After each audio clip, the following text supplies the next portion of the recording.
Deux fichiers, un DOM, une spec plus Claude Code. Aujourd'hui, on va parler de Playwright et Claude Code. Comment créer un prompt simplement avec Playwright. Voilà mon projet, j'ai deux fichiers et rien d'autre. Un fichier login HTML qui contient ma page de connexion avec les balises Data Test ID nécessaires à l'automatisation de tests. Et ensuite, j'ai un fichier spec.txt qui contient la spécification fonctionnelle de mon scénario comme un vrai product owner l'écrirait. Jusqu'à récemment, entre ces deux fichiers et une suite de tests automatisés, il y avait un testeur automaticien.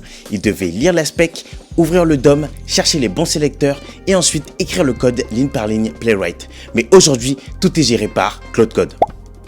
Aujourd'hui, je donne ces deux fichiers à l'IA. Pas un résumé, pas un extrait, les fichiers eux-mêmes. Je crée le prompt qui explique ce que j'attends et ensuite elle génère des cas de tests Playwright automatisés. Prompt est construit pour éliminer les trois défauts classiques d'un test automatisé généré à l'arrache. Sélecteur inventé, architecture plate et couverture incomplète. Chaque bloc neutralise un défaut précis. Premièrement, on commence notre prompt avec la lecture de données. Lit le fichier spec.txt et login HTML.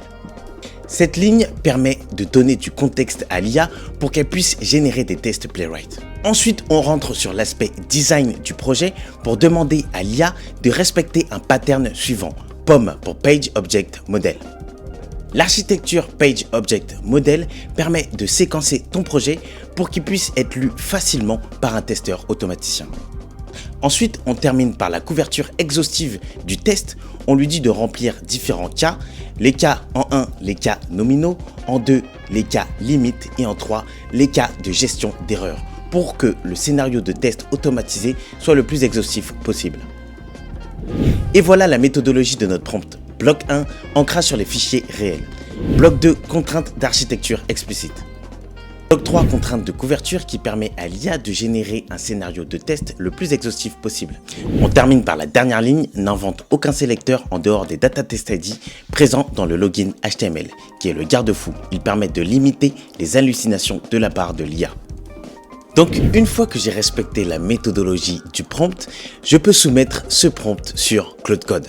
Et là, on regarde ce que Claude Code nous génère. Et voilà, les fichiers ont été créés. Donc premièrement, il a créé un dossier Pages avec un fichier login page. On a aussi un dossier test dans lequel il y a les différents scénarios de test en fonction des trois catégories que j'ai demandé, les cas nominaux, les cas limites et les cas de gestion d'erreurs. Et j'ai un fichier de configuration Playwright pour réaliser des configurations sur mon projet Playwright. Passons à l'exécution des scénarios de test automatisés. Pour l'exécution des tests automatisés, j'ai juste à lui demander de faire un npx run playwright test et ensuite j'aurai bien les tests qui vont s'exécuter. Ici, on peut regarder la page login page. On a bien les tests qui sont rédigés de manière correcte en POM. Et ensuite, si je me dirige sur la page login.spec qui contient les différents scénarios de test, j'ai bien mes scénarios de test qui ont été rédigés suivant ce que je lui ai demandé. Donc on a les cas nominaux qui est réalisé un test de connexion. On a les cas limites pour effectuer des vérifications sur la validation du champ mot de passe par exemple. Ensuite, on a les cas de gestion d'erreurs pour afficher la gestion d'erreurs sur le formulaire et vérifier si le scénario de test passe sur ces erreurs. Et voilà pour cette vidéo, c'est terminé. On se retrouve jeudi prochain pour une autre vidéo sur les tests automatisés et à plus pour une prochaine vidéo.